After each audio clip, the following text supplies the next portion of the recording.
support this meeting. We've got Glenn Sharp here to my left, who is our senior solicitor. On my furthest right, we've got Nick Turpin, who is a development service manager. And next to me here on my right is John Worthington, also a development service manager, and John will be presenting the officer's report. We've also got two of our Democratic Services colleagues, Edward Maxwell, who's doing the live stream, and David Smith from the Senior Democratic Services Officers, who's got the very exciting job of producing the cards telling our speakers how long we've got left. Do you just want to show those, David, so we know what we've got? A yellow 30 seconds to go and an orange 10 seconds to go. So we'll enjoy those when they start appearing later on. Okay, before I move to the agenda, I just want to remind everyone that this meeting is being streamed live, as we've said. It's therefore accessible to a wide audience, and in accordance with usual practice at public meetings, I do look forward to a respectful debate between members. So we'll move to item 1 on the agenda, which we go to David for, which is apologies for absence. Thank you, Chair. We've received apologies from Councillors Goslow, Haslam and Windus, and Councillor Walker is acting as Councillor Goslow's substitute. And thank you very much for doing that, Councillor Walker. Minutes of a meeting held on 26th of August 2025. I am looking for a proposer and seconder that they an accurate reflection of that meeting. I think Councillor Broadbank is proposing and Councillor Mann is seconding. Can we all vote on that? We do it with hands, not pressing any buttons, and that's unanimous. Thank you very much indeed. Declarations of interest. I have to make one myself. I would like to mention that in my capacity as a Harrogate Town Councillor, I did participate in a debate concerning the proposed transfer of an existing contract between this council and Harrogate Spring Water to the newly created Town Council. That was back in May. That matter has no bearing on my consideration of this planning application, which I approach with an open mind. Anyone else like to declare an interest? Councillor Broadbank. Just to declare that I am a member of the Civic Society, but I'm just a member. I'm not further involved with it, it won't affect what I do today. Thank you for that. Any others? No. Okay, so we do now move to the main item of business this afternoon, which is one item agenda, Harrogate Spring Water Bottling Facility, Harlow Road, Harrogate. I'm going to invite Mr. Worthington, our Development Services Manager, to present the report to committee. The presentation will be shared on screen. Any late representations received after the report was published will be summarised by the planning officer during their presentation. I'll remind members of the committee that we can ask questions to John. We cannot ask questions to any other of the speakers. That is written in the North Yorkshire Council Constitution. So if you do wish clarification for any issue whatsoever, John is going to get all of the questions. Okay, so would you like to present your report, John?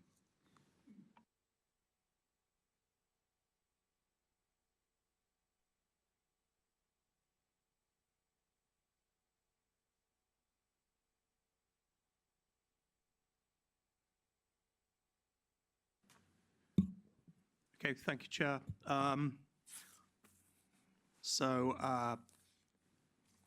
The matter before members today is an application for reserve matters approval in relation to an extension to an existing bottling facility in the Harrogate Spring Water Plant, west of the Harrogate Town Centre. Location plan approval is sought for those matters that were reserved for future agreement when outline permission was granted for the extension in 2017. And the issues before members today are layout, landscaping, scale and appearance, and also access within the site. Matters that were determined in 2017 when the outline planning permission was granted include the principle of extending the facility, access into the site, drainage and tree loss. These were all determined at outline and are not matters for consideration at today's meeting.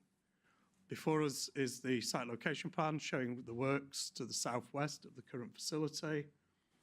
This is a parameters plan which was conditioned at outline stage, which shows the approved development area for the extension. This is a scale and massing plan from the outline permission, showing the maximum and minimum allowable dimensions, and that information is in more detail in today's report.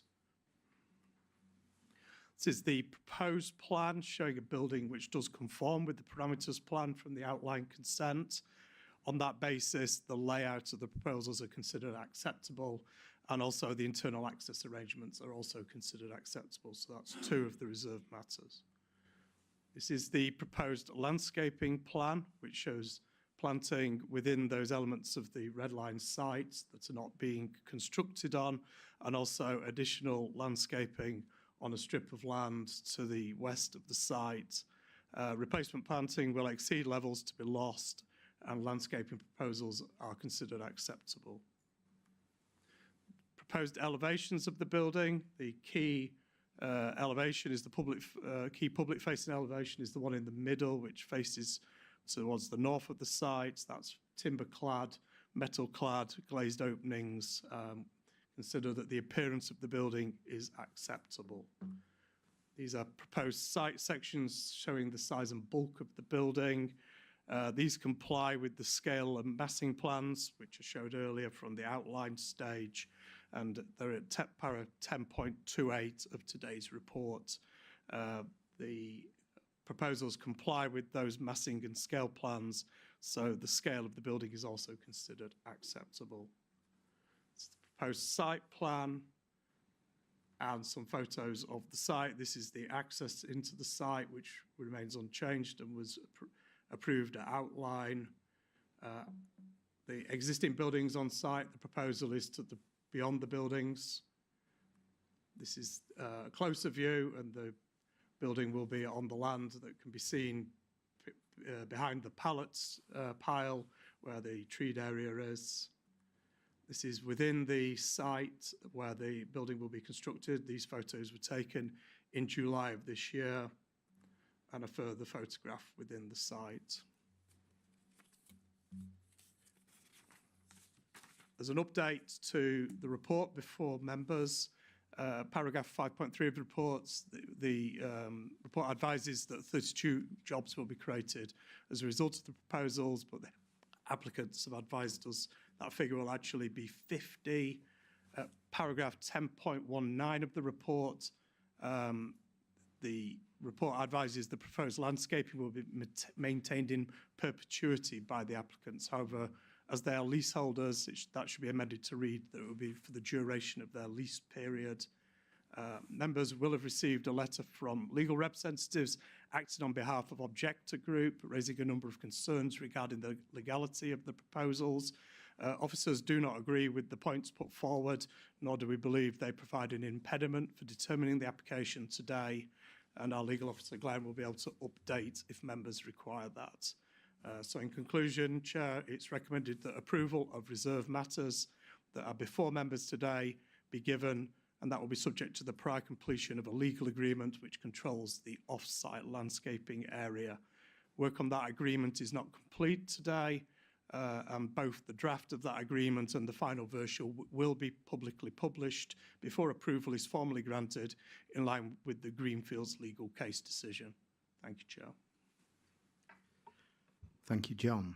And I just want to reiterate that the principle of the development has been established under the Outline Planning Permission. The principle of development and associated technical matters have been approved as part of the Outline Planning consent, and therefore the matters, as John's just stated, for consideration to members this afternoon relate to scale, layout, appearance and landscaping.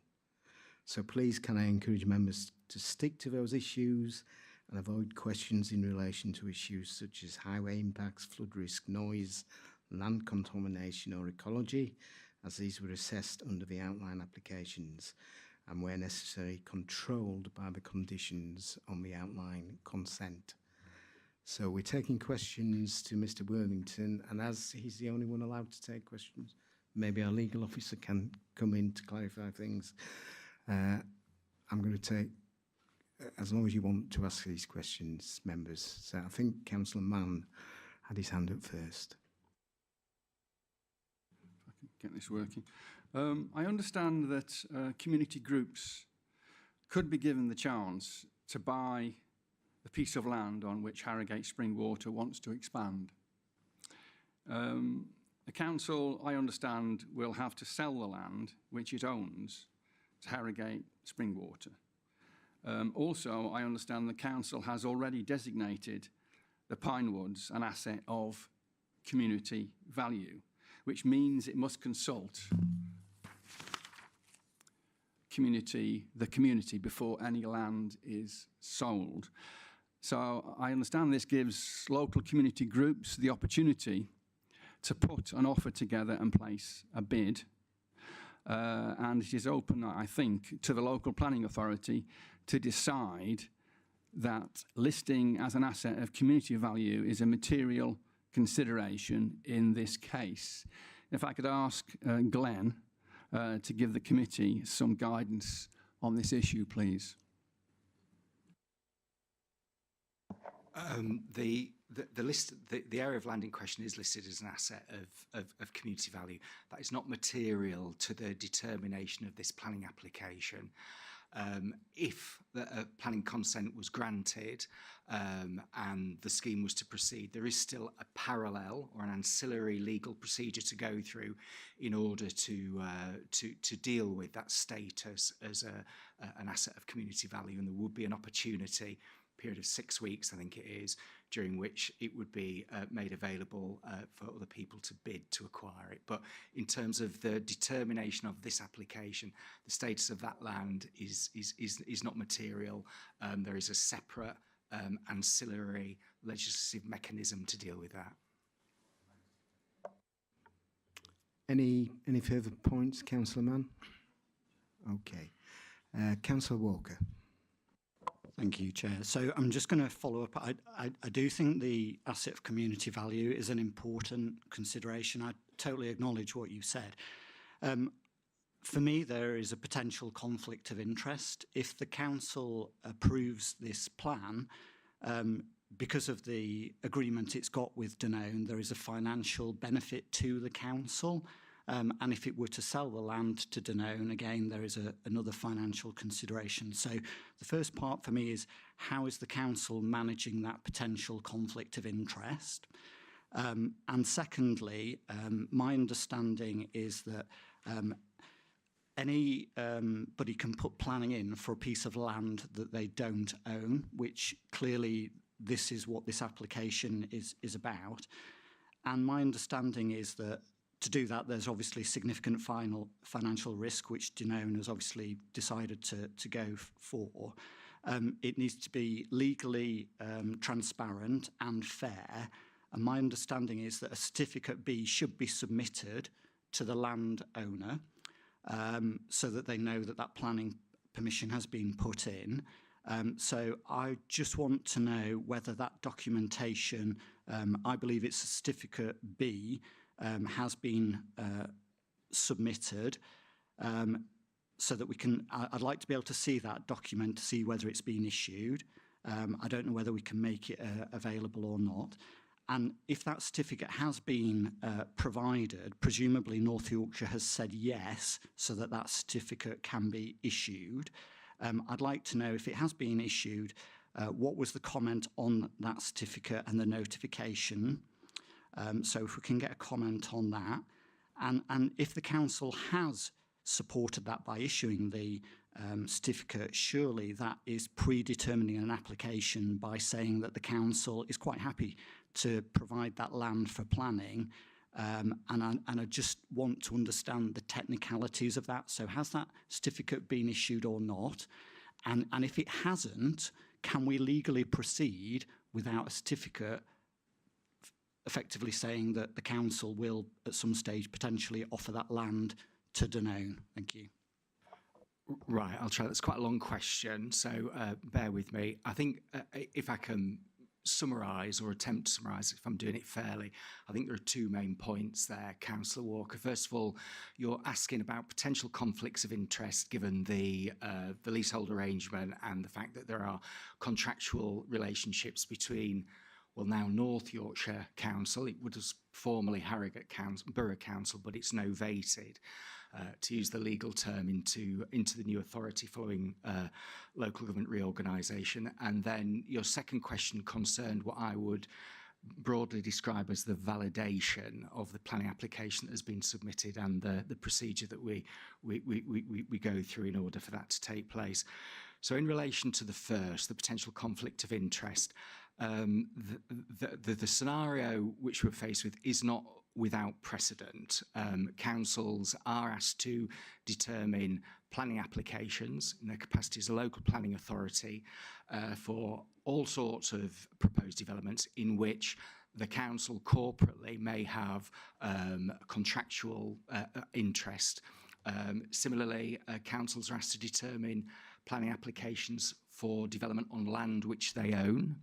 Councils are asked to determine planning applications which they submit themselves. So there's the general point about potential conflict of interest prevails in all of those cases, and the way in which we deal with that is we deal with that via the independence of this committee.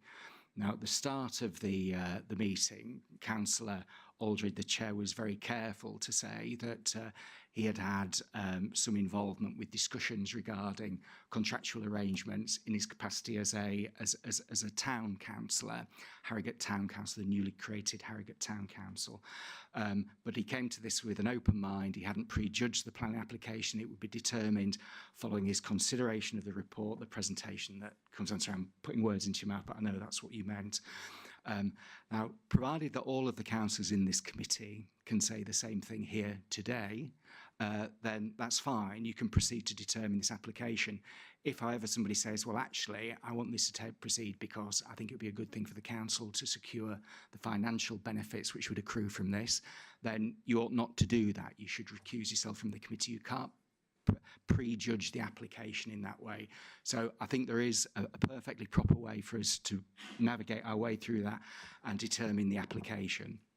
In relation to your second point, which is what I described as issues of validation, you're quite right. You don't have to own land in order to submit a planning application. I could apply to develop a facility on land that any of you own, and provided that I pay the application fee, provided that I issue the requisite notices, and the council is satisfied that I have submitted a legally robust and procedurally correct planning application, then the council will validate that. Now, this application, or rather, it will have been validated several years ago, won't it now, several years ago. I'm saying that, yes, it has been validated, and yes, those certificates will have been issued. I'm saying that, but I'm looking to my planning colleagues on the right-hand side. Whether or not we can produce the certificate B now, I'm not sure, but I'll look to John and Nick on those points. Nick has kindly looked through the file, and yes, certificate B was served on the council. I think you may have got the balance the wrong way around there. It's the applicant who serves certificate B on the council, not the council serving it on the applicant. So the certificate B is effective. If you don't own the land, you have to tell the person who owns the land that you are applying, and they did do that. Okay, any follow-up, Councillor Walker? Any other question? Okay. Any other members wanting questions to the officers? Councillor Broadbank. Right. Working, yeah. It's a question on things that are in place at the moment, and I have a concern that some things have yet to be resolved. I've noticed in 210, for instance, says against the local plan policies, consider the application submitted or can be made acceptable. Why can we consider something when everything isn't in place? Who wants, Mr. Worthington? Sorry, can you elaborate on which paragraph that was from? 210. Oh, well, I've got, 210 I've got.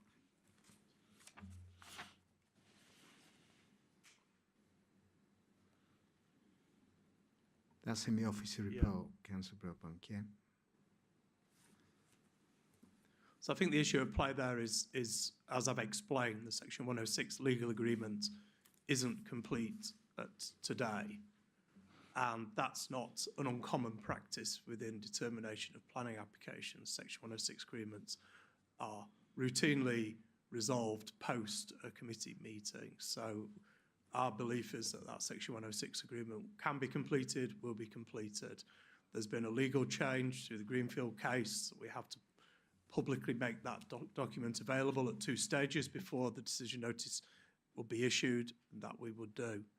But that is the issue that's still, as far as this application is concerned, unresolved. There are, I think, 3 conditions attached to the outline that require details to be submitted.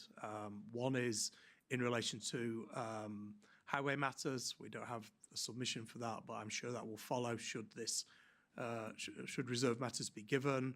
There is a post-construction certificate required to be submitted. Clearly, until the building's constructed, we can't receive that. And then, as is recorded in the report, there's a condition in relation to ecology, and that is under consideration. A submission has been made, and that is under consideration as we speak. But that is separate to the application that's before members today. Does that answer your question, Councillor Broadbank? And any other question to officers? Anybody else? Councillor Lacey. So I'll just take you outside the remit perhaps, but there's a purpose in the question. Recognise fully that the application before us today is about appearance, landscaping, layout and scale. So that's what we're considering. I am though reflecting on the passage of time. I'm also reflecting on some of the things that may have been approved and agreed and satisfactorily agreed, where there may be a change of circumstances or new evidence or whatever that something was awry. I suppose the question is how is that monitored? How is it evaluated, and what might the role? We've talked about the transfer from Harrogate Borough Council to North Yorkshire Council.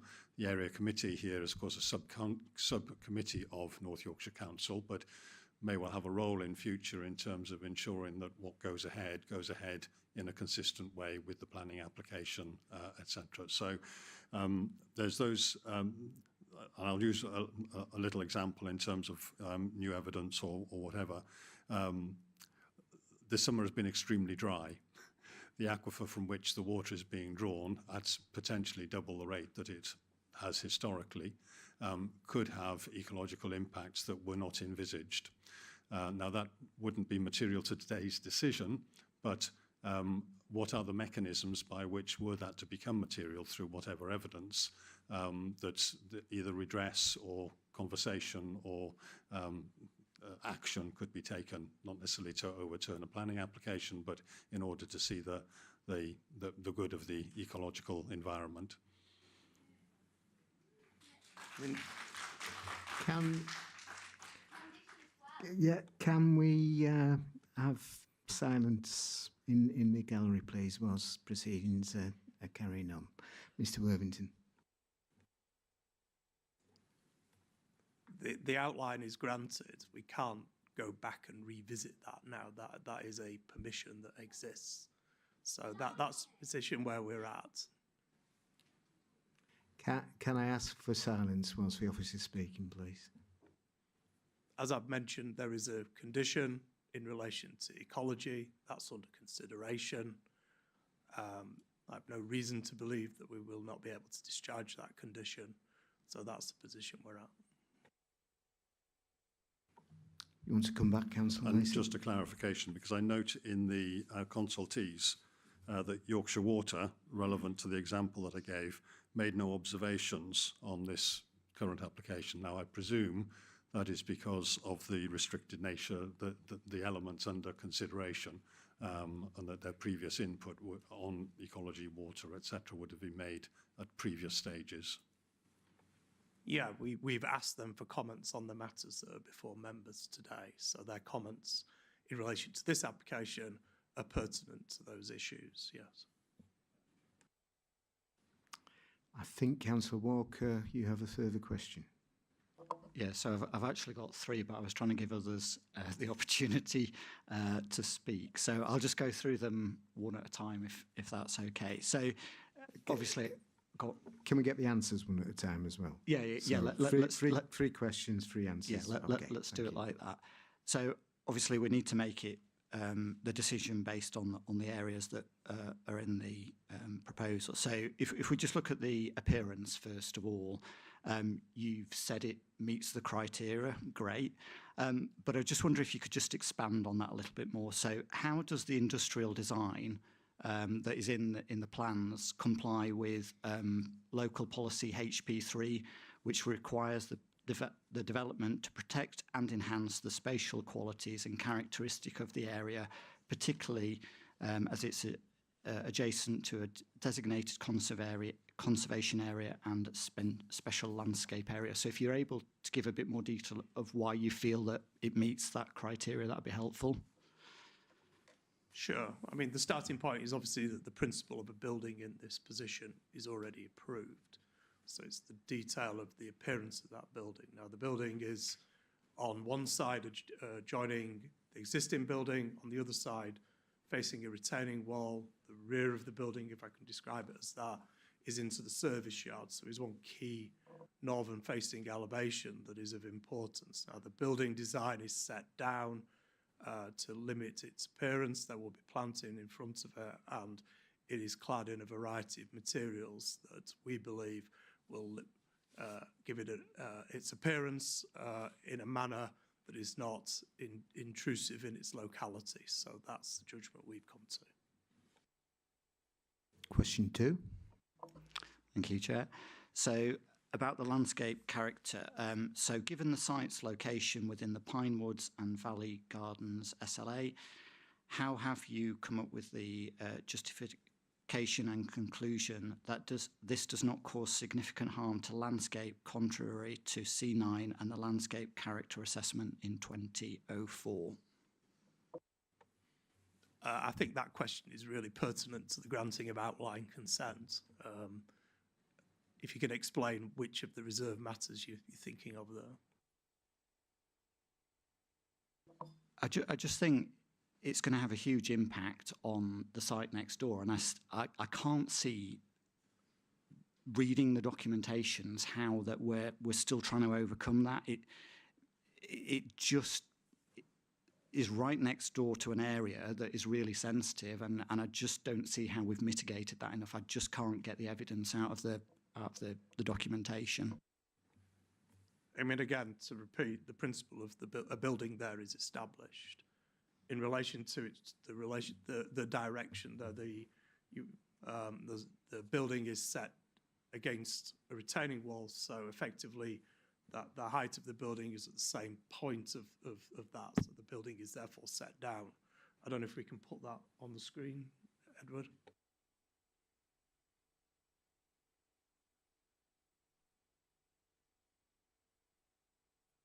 Just to speed matters up a bit, maybe you could ask your third question and we can come back. Yeah, that's great. It's here, sorry. Thanks. Sorry, I'll put my mic on.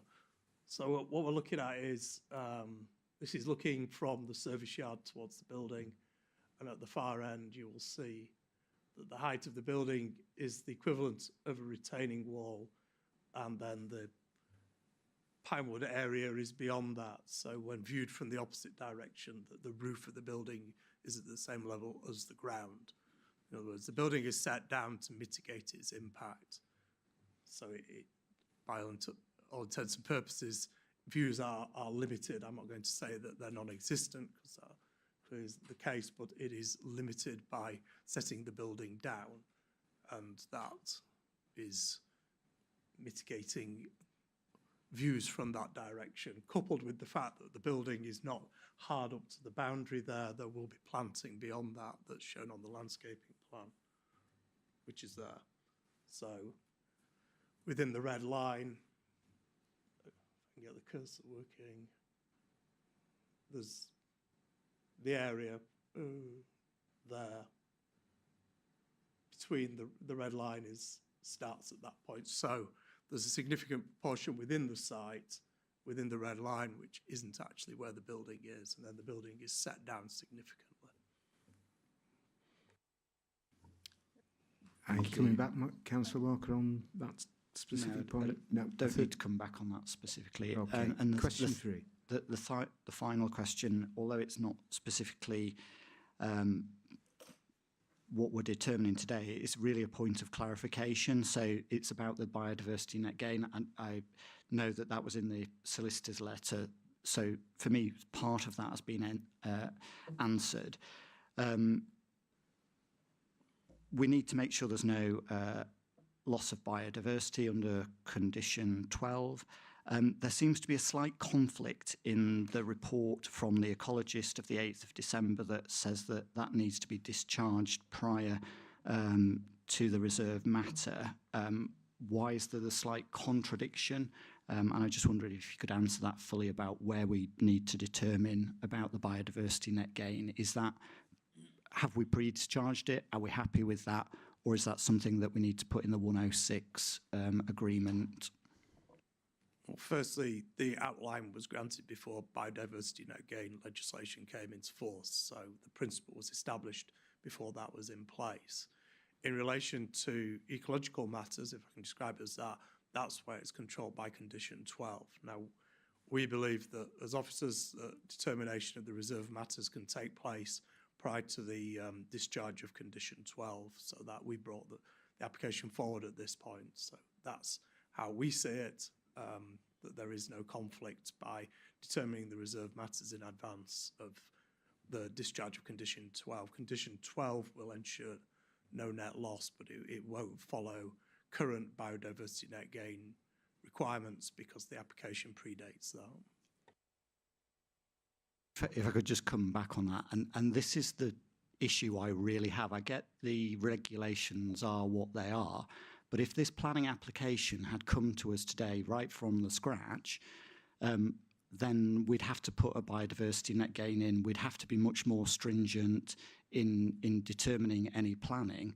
And that is my real concern about this application, that we are not protecting the environment enough. There is not enough rigour because of the determination that was done when the outline was done, which was years and years ago, because from my perspective, there seems to be a delay, and well, a huge delay, and you know, the cynic in me wants to know why. So as I say, I get where we are, but if I am passing anything, I want to make sure that there's real rigour in anything that we do.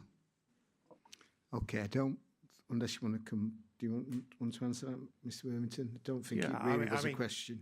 Condition 12 is subject to examination by the council's ecologists, and I don't think it's within their job remit to not achieve the issues that you've just outlined. So I would have confidence that the issues you are talking about would be achieved. In relation to applications and change of legislation, that happens all the time. It's not unique to this application, and we can't bring back every application that was granted prior to the introduction of biodiversity net gain and ask to redetermine them. It's just the way that the timing that matters came forward. I understand your concern, but that is the legality of the permission we have before us. Can I just remind members that we are not yet in debate. We will have a chance to come back and revisit maybe some of these issues when we do go into debate. but at the moment we're just asking questions to the officers. So Councillor Mann. Thank you, Chair. Can I just build on one of the questions which Matt recently asked in connection with the appearance? Could we put the site plan on the screen, Chair, if we may? Is it the elevation or the actual plan? It's the actual wood? plan, the layout.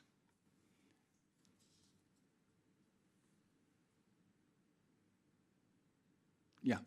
Now, if this was a residential housing application, I understand there's a sort of rule or a custom, if you like, whereby the extension, because basically this is an extension, the extension should not be bigger than the original building or house. And the extension in residential terms for a residential house, I've been told numerous times in this committee, always has to be, quote, subordinate or smaller than the original building. Now, looking at that, it seems the extension is quite a bit bigger than the original building. So I just wondered if that was a consideration, and if so, should we have thought about that when we came up with the recommendation in the report? Thank you, Chair. So just changing the slide, that's the parameters plan that was agreed at outline stage, and the committee that determined the outline, the yellow area is the developable area. So you can see at outline stage, approval was granted for a building of up to that size. In other words, that was the approval given, that they're the parameters that were set at that stage, and the building that's proposed today, the scale layout of it follow those parameters. Any further questions, members? Yes. Mr. Broadbank. Question. On the regarding the principle of development, I noticed in 2017 it was acknowledged that the proposal would harm the landscape of the special. Sorry, would harm the landscape of the special landscape area. This extension is much bigger. Now, if it was recognised and acknowledged that it would could harm the landscape, then in this thing, which is going to be about twice the size of the whole complex, how can that still be acceptable? So those comments are in relation to an extension that was just on the screen of that size. There's no increase in size. The building that's before you today follows the parameters that were before members in 2017. So I don't quite understand the question. The building itself, the bit in yellow, but it's the building I'm talking about, the size of the extension compared to the existing building. Yeah, but that's what was approved in 2017, and that's the parameters within which you're making your decision today. You can't go back on that. That was what was agreed at that point. You're looking puzzled, Councillor Broadbank, but I think that's where we are, perhaps unfortunately. Any further questions from any more members? I do have a couple myself. Mr. Worthington, in your presentation, you alluded to the number of jobs being created. Yeah. Can we just double check? That's 50 jobs and it's full-time equivalents. It's not just 50 part-time jobs. It's actually 50 full-time equivalent jobs. I don't know the answer to that. The information, the report says 32 jobs, as you saw in the agenda, and I was provided information by the applicant to suggest it was 50. So. Well, actually, we've got the applicant coming up, haven't we? So I'm going to take the chair's prerogative and ask him that when he appears, and he's smiling. And the other question was, it's been alluded to several times about the timeline, and it is a long time from 2017, and I would hope well, I know we don't normally go that length of time from an original application to reserve matters application. I'm aware we've had COVID in between, and that's been a factor as well. But is there anything else we ought to be knowing? It is an excessive amount of time in getting from that original application to today, I feel.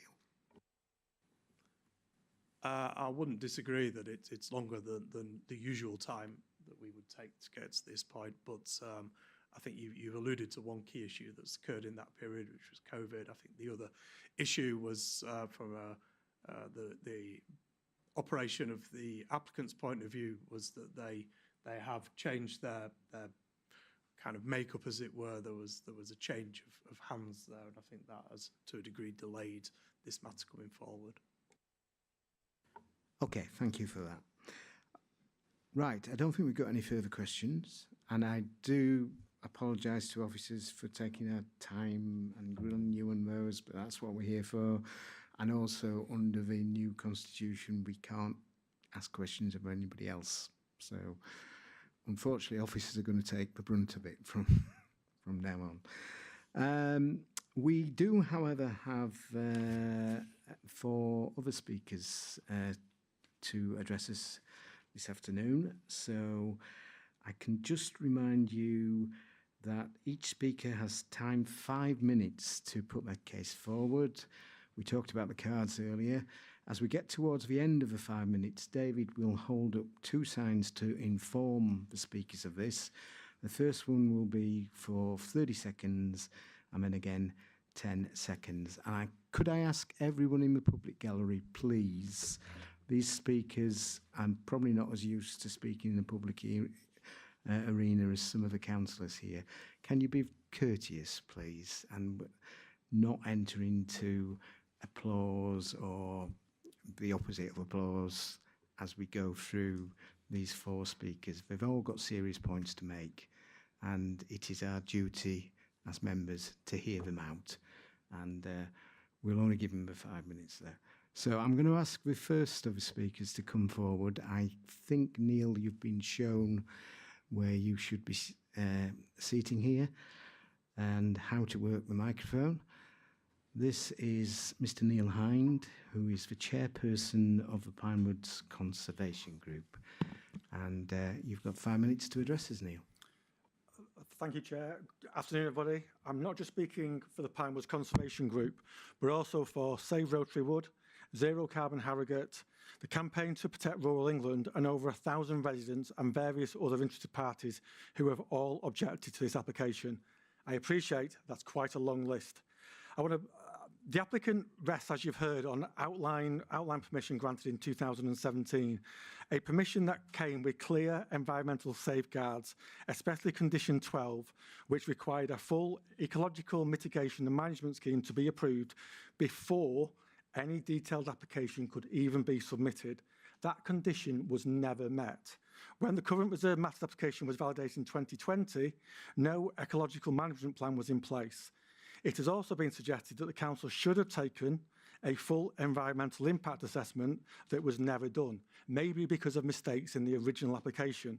This is still needed and could address the water extraction question that was raised earlier. The first genuine plan did not appear until last year, more than 7 years later. That means that this outline consent has expired in law. That is the legal view we've had. And the application stands before you on an invalid foundation. Condition 12 is not just a box to tick. It's a legal precondition. Approving a scheme without it not only undermines environmental policy, it exposes the council to significant legal risk, including a judicial review. Members deserve a decision that will stand up in court, not one that will fail under challenge. You will also remember that Harrogate Council refused a larger site expansion on this same site a few years ago. That decision recognised the environmental harm, woodland loss and policy conflicts such an expansion would bring. Those same fundamental problems remain today. Approving this version now would overturn the decision without any new justifications.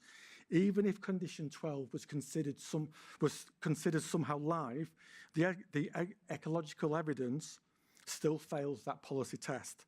The council's own ecologist confirms that the scheme does not achieve no net loss, let alone any net gain. To break even, the applicant has already said they would have to buy biodiversity credits off-site, meaning Harrogate loses its own valuable habitat value. This directly conflicts with Local Plan Policy NE3 and paragraph 180 of the National Planning Policy Framework. You've already heard that the new land being promised has no legal protection and is likely to be at risk from further extension of the site, further undermining any short-term ecological gain. The required Section 106 agreement that should secure these measures is still missing and was promised and assured it would be available before this meeting. Members are being asked to approve a development without seeing how biodiversity, woodland management or offside credits will actually be done and how public access will be guaranteed to this new land. These vague promises are not planning control, only signed enforceable obligations are. Essential environmental evidence is also still missing. There is no lighting plan showing how the 7 species of bats recorded on site will be looked after. No updated noise survey for the new plant and the vehicle operation. Same goes for the highways changes that you've already heard about.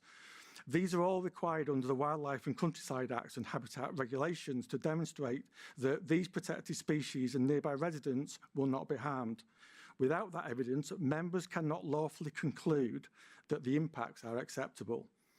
As we've heard, the site itself forms part of the Pine Woods Green Corridor, a valued space recognised as an asset of community value. It's a living woodland used daily for walking, education and well-being. This is not just a spare piece of land.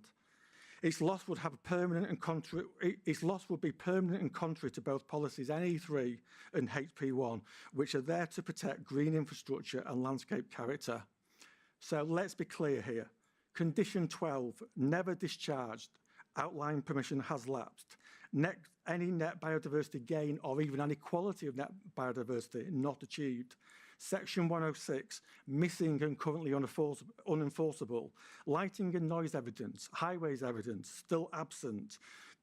Community woodland will be permanently lost.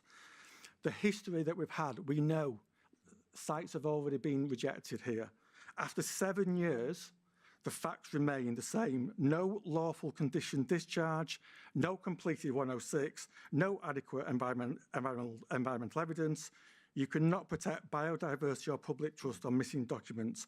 We therefore urge you to refuse this application, not because we oppose business, but because good business and good planning must follow the law. Thank you. And thank you.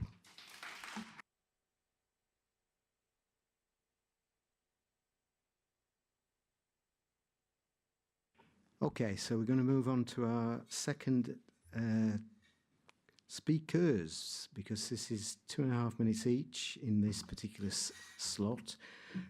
On the council constitution, the divisional member, who is Councillor Mike Schofield from Harlow and St George's. Good afternoon, Mike. Good afternoon, Chair. You have chosen to split this between yourself and a colleague. Thank you. A further councillor, who is Councillor Arnold Warnaken from Ousburn. It is slightly unusual to do this, but as you wish to do it, I acceded to that request a couple of weeks ago, well, a week ago. So you will have 2.5 minutes, Mike, and the same card rules will come into play. And start whenever you wish. Thank you, Chair. For this opportunity to speak on such a contentious issue. First of all, I'd like to raise a point of clarification. Glenn Sharp quoted 6 weeks rather than 6 months with regards to the sale of a CAV. So I do believe it's 6 months, not 6 weeks. Let's put aside for a moment that, in my opinion, the application is already legally challenged and focus on whether Section 106 will protect the land and biodiversity. After I finish, I would like John to confirm, as only 2 reserved matters have been mentioned in this report, the other 11 from the original 2017 outline planning permission have been met and when they were met, for public clarity, please. I'd also like to draw the officer's attention to section 3.3 of the report, which references 3 prior applications in relation to this application before yourselves today. May I please inquire why there is no reference to the refused application dated 26th of January 2021? In the relation to specifics of the historical applications and the meeting of the aforesaid conditions, I'd like to start with, when they filled in their application, outline application form, Harrogate Springwater was asked, is there woodland, are there protected species? The applicant ticked no, no woodland, no protected species. I believe, therefore, this led to a sequence of events. No tree or bat surveys were triggered. There's no evidence of any environmental impact assessment screening. Then it was approved with conditions to make up for all the missing information, but the missing ecological information wasn't provided until 2024, and even then it wasn't complete. And it's still not complete, I would contend, unless officers can evidence otherwise. This has led to where we are today, with incomplete and inconsistent information, no full understanding of the impact or confirmed plan for mitigation. Environmental conditions are still unmet, and that means Section 106 agreements can't yet be drafted. It's a real mess. The Section 106 heads of terms in the officer's report are meant to give you the information to feel confident that community access and biodiversity will be protected, but there's no time frame indicated. There's no backup here because the application was submitted before the new BNG rules came in, so there's no minimum time frame protection. There's nothing to protect biodiversity or community access. Just remember, whatever specific period of time you say, unless you say in perpetuity, the land could be developed after that by whoever owns that land. Please don't forget how procedural flawed this is. Section 106 can't lawfully be completed yet because it secures mitigation, which hasn't been agreed yet. The proper sequence of assessment, mitigation design, and then legal securing hasn't been followed. In addition, it's very light on anything other than the maintenance. Schofield, we've had the 2.5 minutes. Okay. So if we can get Councillor, we can stop the clock. I'm literally just going to be 30 seconds. So I'll take 30 seconds of Arnold's, if that's all right, Arnold. 2 minutes, Councillor Warnock-in, then. Go on. In addition, it's very light on anything other than maintenance of public land, despite early discussions regarding apprenticeships, creation, investment in local sports clubs, and above the replacement, tree planting. I had a Zoom meeting with Richard Hall and his planning consultant in January 2024. Matters that trail on these matters, but the trail has gone cold. It would appear that officers have failed, in my opinion, to negotiate the optimal Section 106 that could have been achieved. Perhaps that's something to do with so many personnel changes through the lifetime of this saga. Make no mistake, if you approve this application today, you have left our community woodland and wellness unprotected, and that will be your legacy. Thank you, Councillor Schofield. We are stopping the clock whilst our two councillors change places. And whenever you wish to start your 2 minutes now, Councillor Warnock-in. Oh, it's going to be illegible. Chairman, before we start, can I just thank you for exercising your discretion, for allowing me to speak. To put it into context, I have some affinity with Harlow because I spent the first 26 years of my life living there. Okay, so start the clock. This is about the law, not loyalty or royalties. About doing what's right, not what's convenient. No amount of greenwashing or window dressing can mask that. The outline permission said harm can be mitigated, and subject to such mitigation, harm was outweighed by the economic benefits. Subject to mitigation? So why are we here 8 years later when the key mitigation conditions still haven't been met, when the mitigation itself hasn't been fully mapped out? And two crucial conditions remain unresolved: ecology and lighting. The shocking thing is there's no record that environmental impact assessment was ever considered. Our officers claimed none was needed, yet there's no screening opinion on record. Bat and tree surveys weren't submitted. Without those, this process is unlawful, even now. Under the 2011 EIA regulations, any development likely to have significant environmental effects must be screened first using the complete and accurate environmental data. I'm going to skip because I know I'm running out of time. The failure to make such process is unsound, and any mitigation, even conditions, potentially unenforceable. We're in a climate emergency. In 2022, North Yorkshire declared a climate emergency, pledging to use all its powers to minimise the impact of the local authority. This has given us more strength, not less. We should be able to protect the climate and nature more. We should be planting trees, not cutting them down. They capture and store carbon. They slow flooding and increase biodiversity. All across the county, we are putting in natural flood defence systems. Here we are trying to take one out. What is needed is transparency. So members, please show the residents you're listening to them. In the words of a Methodist hymn, season by season, we share nature's graces, only remembered for what we have done. And I quote somebody more famous than me that came in an hour ago: from Jane Judi Dench, to destroy Rotary Wood for corporate expansion is environmental vandalism. Planned and erasing a thriving habitat nurtured by the community is totally wrong. Thank you, Chair.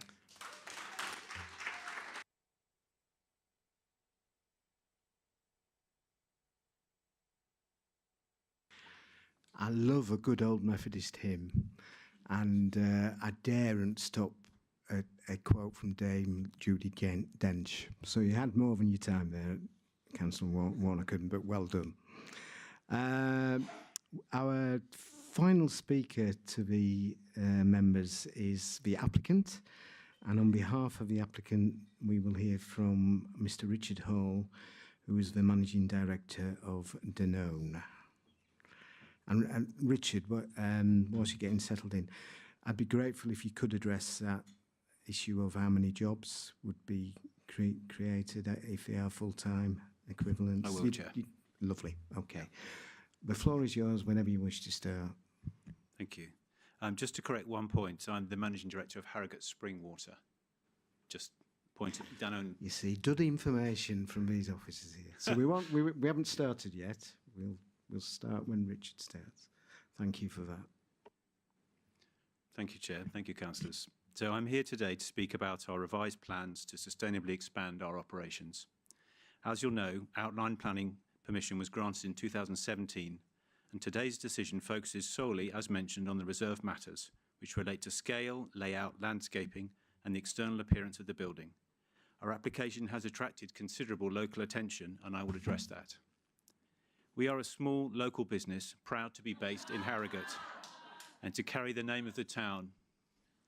Can we give the applicant the same courtesy as we've given everyone else, please? And we'll give him an extra 20 seconds, please. Thank you. We produce premium spring water, and we proudly serve customers when they're out and about in restaurants, pubs, hotels, railway stations, and such like. We're growing steadily, and we've reached a point where we would like to expand our production capability. So I took over as MD in 2022, and it was clear to me that we needed to listen to the community more closely. That is why we ran new consultations in town, and we met the Pinewoods Conservation Group, we met the Rotary Club, and we met residents living very near to our factory to understand their concerns and to look at our plans. The central matter of concern raised during the consultations was the loss of trees in Rotary Wood.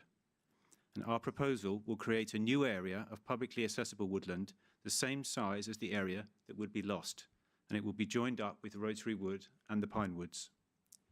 Our conversations with the Rotary Club have been open and constructive, and we're pleased to say that they, the group who originally planted Rotary Wood, consider our proposal robust, and they consider it would have a long-term benefit to the community.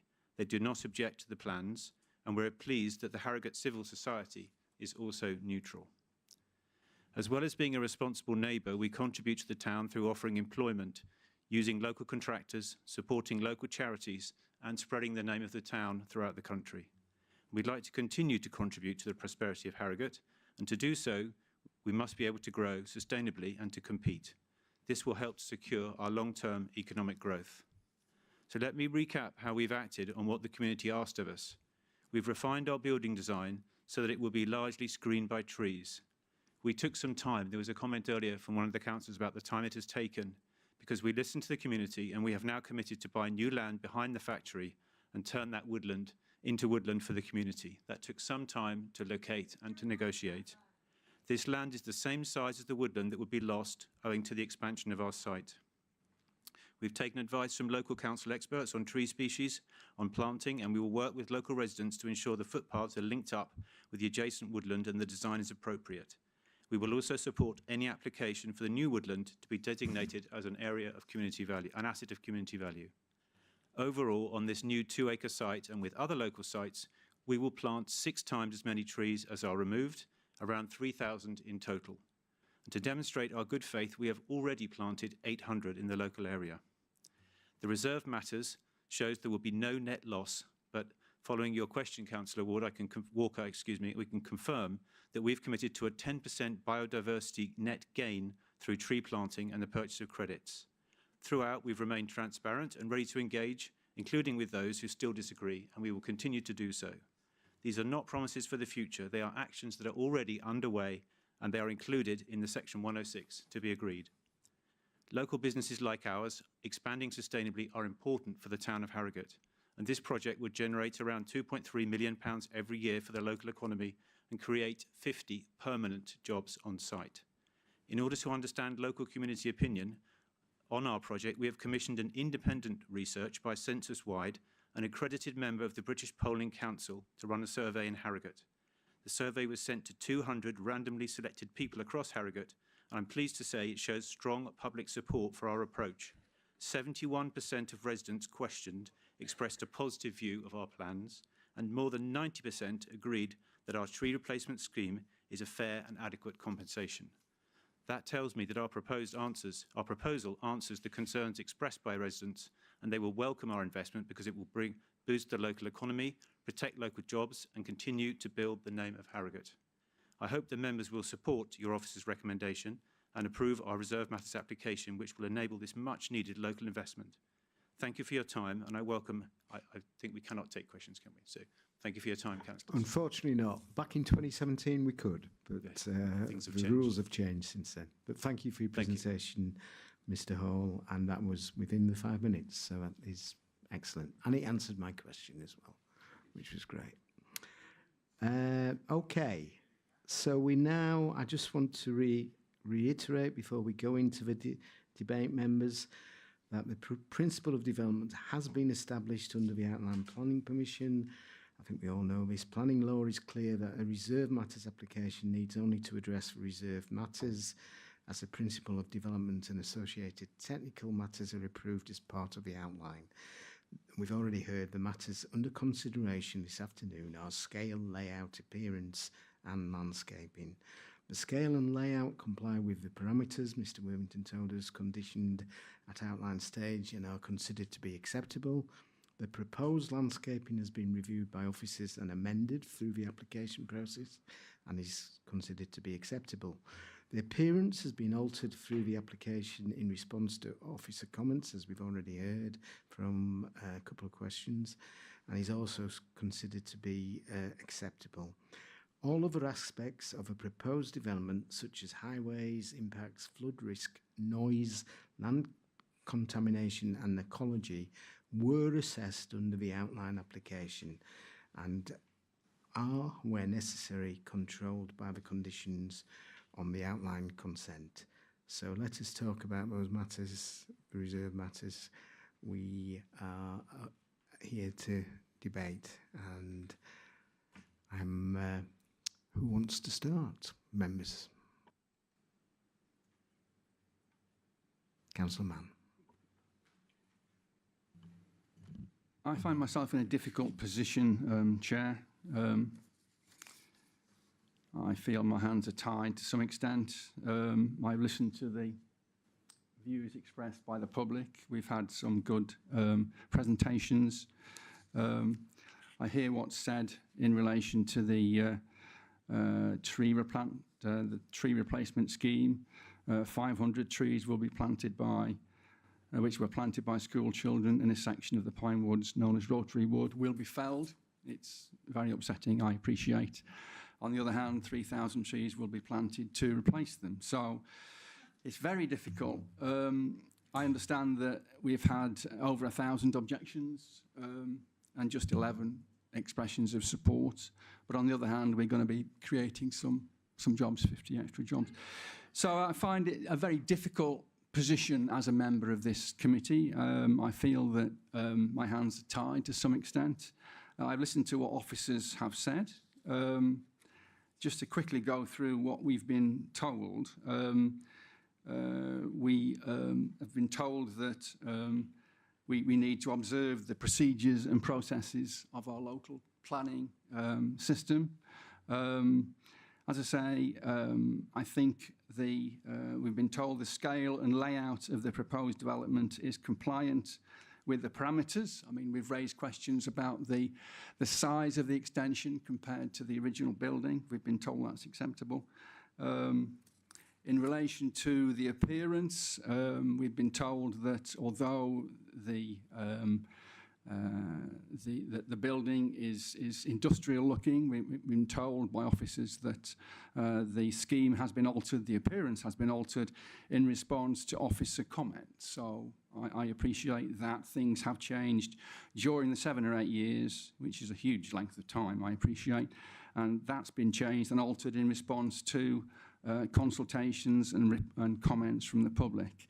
In relation to landscaping, this has also been reviewed, we're told. It's been reviewed by officers and amended through the very long extended application process, and we're told that landscaping is also considered to be acceptable. So of the 4 things which we're discussing today, scale, appearance, layout and landscaping, we're told that all 4 have been changed and tweaked, and in the opinion of the experts, the planners, that they meet all the policies, both local and national. So as a layperson, as a member of this committee, having listened to colleagues and members of the public, I find that my hands are somewhat tied. I do think we have a planning system that doesn't necessarily always reflect democracy, but that's another point. It's not to be debated today. So really, I do think that whilst I fully recognise and respect the arguments and points of view expressed this afternoon against this application, I regrettably find myself in the position of having no other choice but to support it, Chair. Thank you. I'm sorry. That's my position. Please, can you respect the councillor when he's speaking? Have you come to the end of your speech, John? Thank you. Further debating points from members? I think it's Councillor Broadbent. Yeah, thank you, Chair.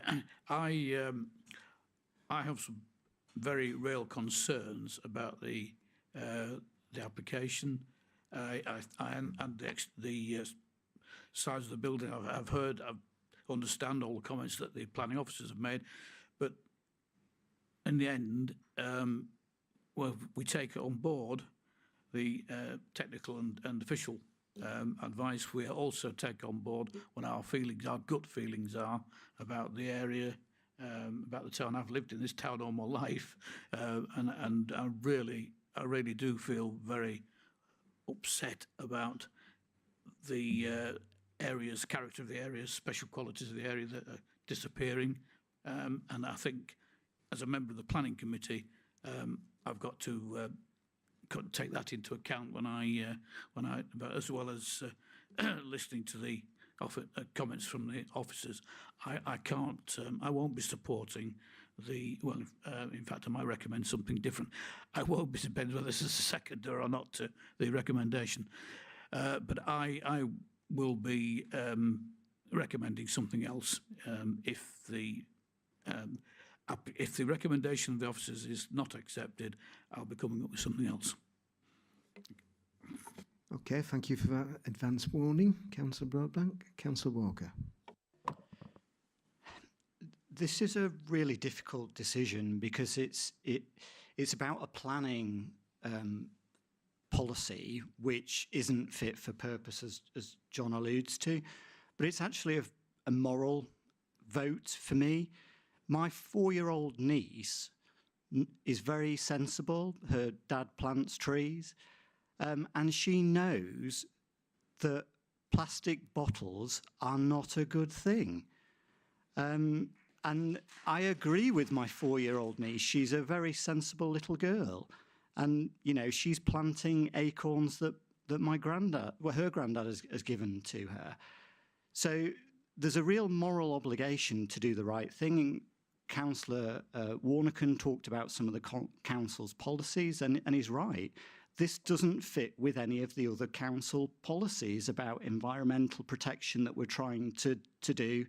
You know, we even have a policy, and it was one of the first things that we complained to the chief executive, and actually he did something. So there were plastic cups within the council building, and actually we got rid of them. So as a council, we set an example.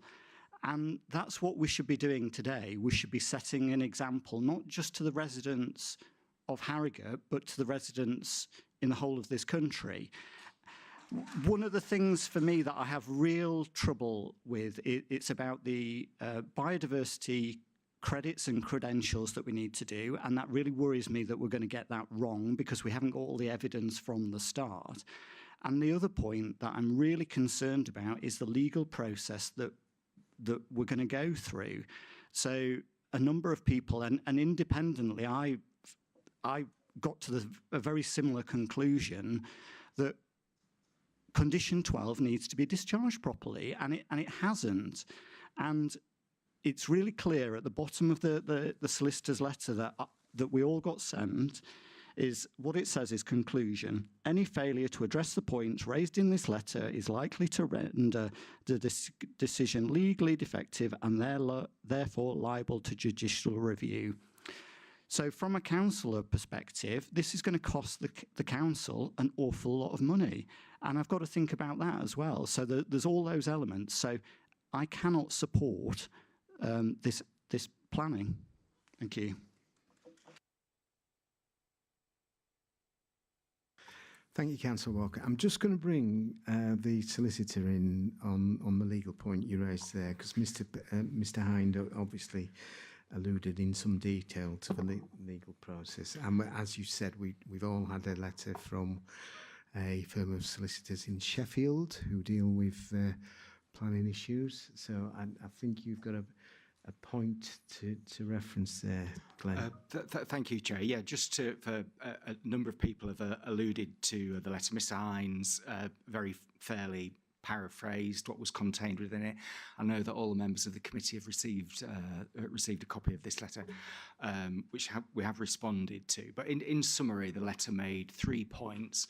One, it said that this application was out of time, that the planning permission had lapsed because it wasn't submitted in time. Secondly, it said if that wasn't the case, or without prejudice to that first point, they said that the argument was submitted that condition 12 hadn't been properly discharged because of the nature of the information that was submitted as required by the application. And thirdly was the point about the Section 106 agreement, saying that the council can't determine, or the committee cannot determine the application in the absence of a Section 106 agreement. I'm discussing it with colleagues, and I disagree with those points, and have written back in terms saying why. I would refer members to paragraph 1033 of the report. The application was submitted in time, and the council's ecologists are satisfied that the information submitted was appropriate and that the condition was appropriately discharged.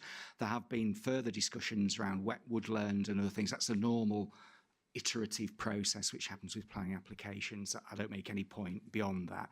So it's simply a matter of me as a council lawyer, other council lawyers and my planning colleagues disagreeing with those points made. The final point regarding Section 106, the law which has been referred to, the Greenfields case, does not obligate a council to have a Section 106 agreement in advance of making a determination on an application. The recommendation before you is very standard in nature. You will have determined applications along these lines on numerous occasions. A planning permission, if approved, if this was approved, the decision notice cannot be issued until that Section 106 agreement is completed. That Section 106 agreement, when it is available, will be published in draft on the council's planning portal, and then published when it's completed. So we note the legal representations that have been made, very sophisticated, comprehensive legal representations, but we don't accept them. My advice to this committee is that the process to date has been sound, and that it's open to you to go ahead and determine the application as you see fit. Thank you, Chair. Thank you, Mr. Sharp. I'm conscious that Councillor Lacey has not... Could I ask on just a point of order, first of all, before I make any comments? Because Councillor Broadbank has indicated that he may have an alternative proposal to the recommendation. I'm happy to make some general comments without indicating, but what is the process there? Okay, well, you haven't spoken yet, so I'm going to let you speak, and then I think we'll come back to Councillor. Go on. I'd be interested to know quite exactly what Councillor Broadbank has in mind, because if there is a substantive motion in front of you, and assuming that we get a proposer and a second, and that will be voted on. Now, if there is an alternative proposal, if there is an amendment to the recommendation, then the rule is we take that first. We don't take that after the vote on the substantive motion. Thank you. And the recommendation before us is that planning permission be granted subject to the conditions listed below and completion of a Section 106 agreement with terms as is detailed in Table 1. Yes, correct. Thank you. Okay, so you know what the we position know where we is. are in the process. Thank you, Chair. Would you like to I'll give make us a your few general thoughts? comments then, and then I'll look forward to hearing what Councillor Broadbank has to say. 4 things. First of all, I'm not of the opinion at all that the interests of business and ecology and environmental matters compete. I think that's a false dichotomy. I think there is an opportunity in this context to have a win-win in the sort of popular language, and I think to a degree that interest, that combined interest, is being demonstrated. However, point 2, it is clear and regrettable that trust between the parties is lacking, and that is regrettable and makes the achievement of that balanced outcome more difficult. It leads, unfortunately, to my 3rd point, which is that the wrangling of further legal challenge, depending on the outcome of the decision today, could further harm those relationships. And at the end of the day, a business in the town of Harrogate, a valuable business, and the genuine interests that we all have of the environment and residents will continue to be fractious, and that is not something that I would want to facilitate in any way. So that is a consideration in my mind in terms of what decision we make today. My 4th and final point, I mentioned it briefly in my earlier question, is that we do, whilst this committee has very prescribed, I suppose, responsibilities, the area committee, which I currently chair, has, I suppose, not wider powers, but certainly an interest in both the economic development of the area and in any matter that residents raise to be considered. So it's perfectly within, and I can commit myself as current chair of the area committee to take an ongoing interest, again, whatever the outcome of today's decision is, to ensure that residents and businesses thrive alongside each other, as well as protecting our environment. So those are my general comments and some of the things that will rule my decision once I know exactly what that decision might consist of. Thank you. Thank you, Peter. Councillor Broadbank, you have us all in suspense. You have a proposal to make, so... I'd go to put forward an alternative proposal, which is to refuse the application, which in the committee's opinion is contrary to policies HP2, which seeks to protect heritage assets, including conservation areas, HP3, which seeks to protect the spatial qualities and character of the area, NE4, which seeks to protect landscape character, particularly within landscape areas, special landscape areas, which are valued for their high quality landscape, important to the settings of Harrogate, and NE6 seeks to protect local green spaces. And that's my amendment. I don't think that's an amendment, that's a refusal. No, sorry, that's, beg your pardon, that's my alternative motion. So, I think you wanted to come in, Glenn. No, just. I think you've already said it, Chair. That isn't an amendment. It's a recommendation for refusal on the substantive motion, and Councillor Broadbank has set out his reasons for refusal. So if that is the alternative that is being proposed, the way to proceed would be to vote on the substantive motion once proposed and seconded. Okay. I just have this actually is an alternative. This is what I'm going to say now is an alternative.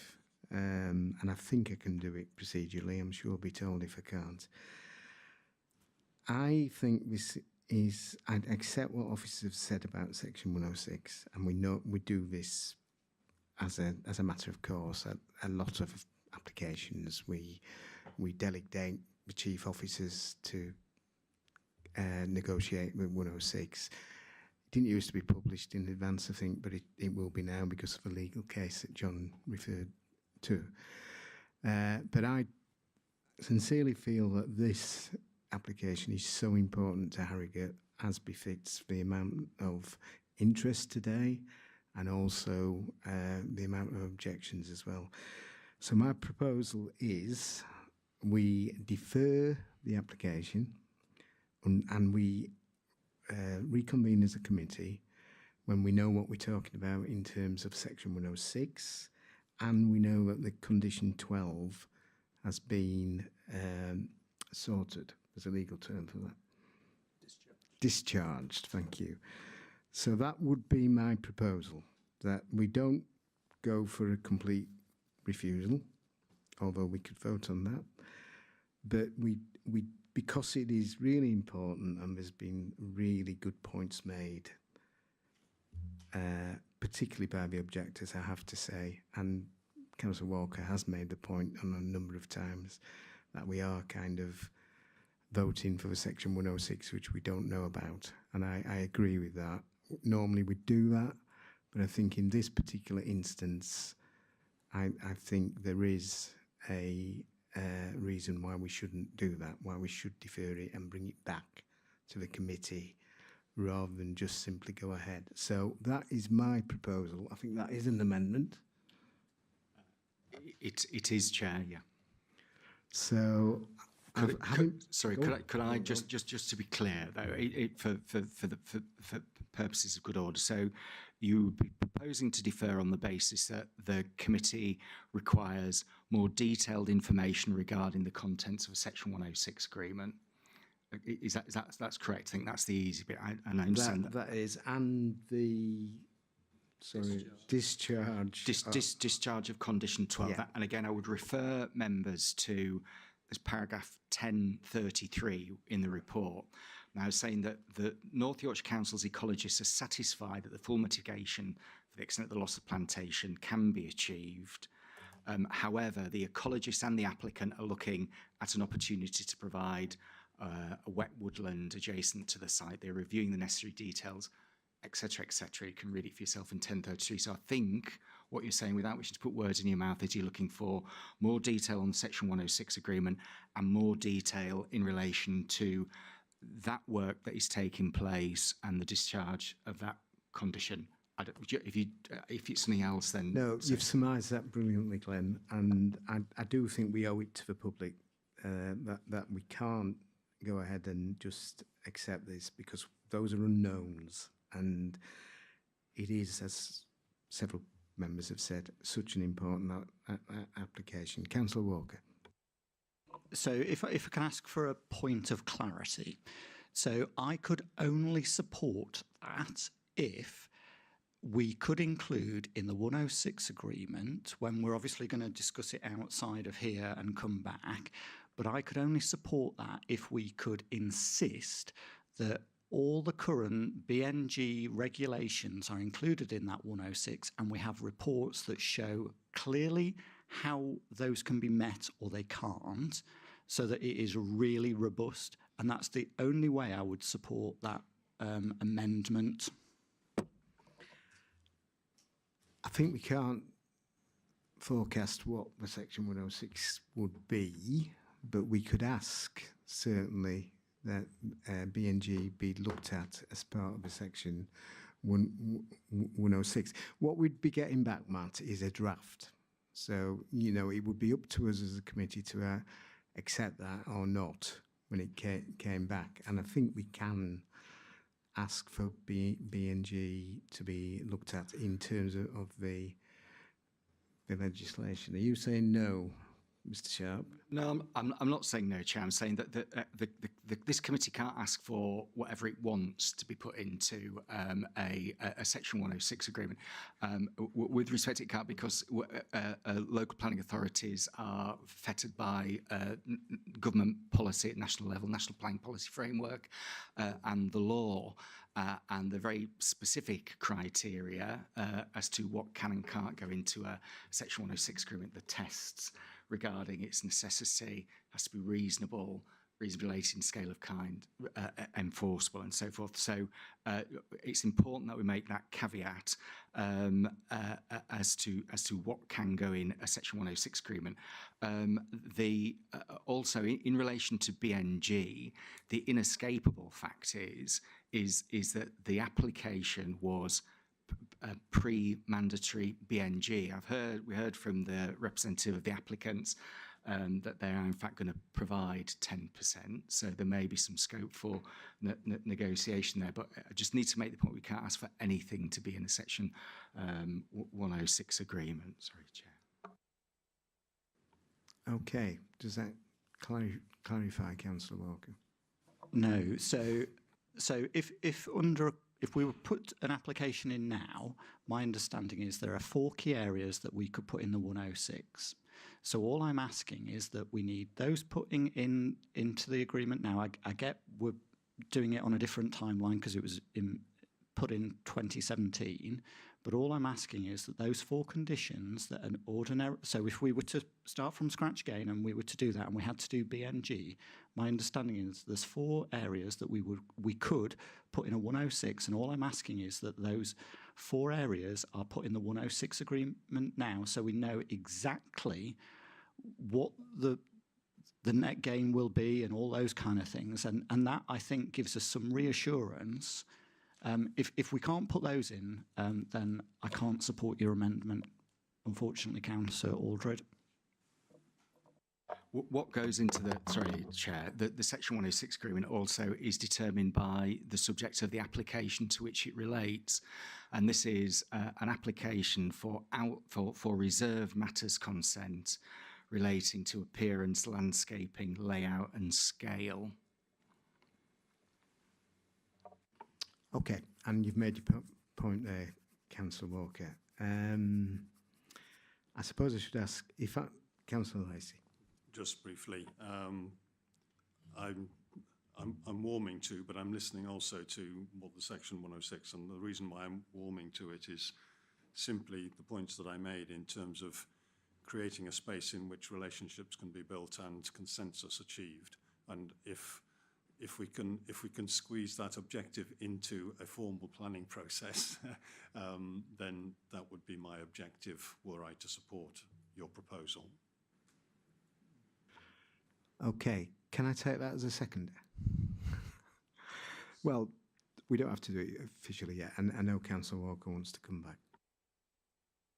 So can I just get clarity from the officers, please, whether we can include, so there's the 4 key areas that would ordinarily, if there's a submission that was put through now as part of the BNG policy, so my understanding is if a new application came in today, there would be 4 key areas. So point 1 would be to a completed biodiversity metric 4.0 or small site metric. Point 2 would be a baseline habitat map and post-evaluation habitat plan. 3 would be a BNG statement showing at least 10% net gain, and point 4 would be securing the legal mechanism, e.g. the 106 agreement for a 30-year habitat management.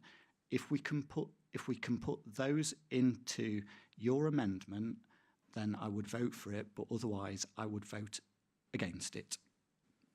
Okay, that's clear, and I don't think we can we? No, for the reasons Glenn's outlined. I mean, you're dealing with a reserved matters application here. It doesn't cover those matters, so they can't go in. And a timing issue, unfortunately, means that you can't retrospectively bring that in. So, unfortunately, we can't do that. The only kind of crumb of comfort I will give to you is we all heard the speaker for the applications say that the aim of the applicant was to achieve a 10% gain, and therefore we couldn't insist, but we could ask. Okay, so I would vote against the amendment, and I would be happy to second Councillor Broadbank's proposal when we get to that point to reject the application. Okay, Councillor Mann. Thank you, Chair. I like the comments of my colleague on my left, and also I'm warming to your proposal, Chair. I do think we need to try and achieve a win-win here. I think, as we all appreciate, we want to try and enhance and support nature, walking, trees, etc. I think we're all in favour of that. At the same time, we do need jobs in the town. We're currently, as you know, working on the local plan for both housing and employment. We're hoping to build over 4,000 houses per year. But one of the preconditions for that, we're told by the economists, to achieve that level of house building in the county and around Harrogate, is that we need, over the next local plan period, 20 years, we need to bring in 95,000 jobs, because people can't afford mortgages without jobs. So what I'm trying to say, if I could just speak without interruption, can we let please. the councillor speak, please? Thank you. What I'm trying to say is that I do think we need a solution which encourages business as well as encouraging nature. And I think through dialogue and through the proposal, Chair, which you've put forward, a deferment to look at those two issues, I would be very happy to support such a deferment. Thank you. Okay, so I think we have got the proceedings would be we take an amendment first, and I've proposed an amendment. That's correct. And I think I've got a second. Can you confirm the amendment being that this application be deferred, brought back to committee with additional information regarding the content of the Section 106 agreement, and also additional information regarding the discharge of Condition 12. Yeah, that's my understanding of my amendment. Have we got a second? I would second that. Okay, so we have that as an amendment, and we take that before any rejection vote. So all in favour of that amendment, you all know what you're voting for. So that's 3. All those against? And we don't have anybody left to abstain, so that's 3-2. So that is the result of today's It is, Chair, yes. So that the application is deferred for those reasons. We can't answer that today. You can ask us questions after the committee. We're very welcome to take them, but we have reached the end of the proceedings for this afternoon. I'd like to thank all our speakers for being here. I'd like to thank the officers for being here. I'd like to thank the members, because it's a difficult position to be in, but we have moved this forward. Let's just be clear, we're not granting this. We are concerned about the 106. We're concerned about the biodiversity. We're concerned about Condition 12. So it hasn't been granted. And it will come back to committee. Most applications go to 106 between the officers and the applicant. We are saying we want it back here. We as councillors want to have a look at this agreement. So it's quite an unusual thing to do, but that's what we've agreed to do, and I think it's important we do that. And when we have that meeting, you guys can all come back, and you can also, everybody can make the same points, but at least we'll have the advantage of knowing what those two special agreements are, and we have the facts in front of us and not just speculation. At Harrogate Town Council, I have a gavel, but I don't. AOB. Any other business? No. So I declare this meeting closed. Thank you, everybody, for your time.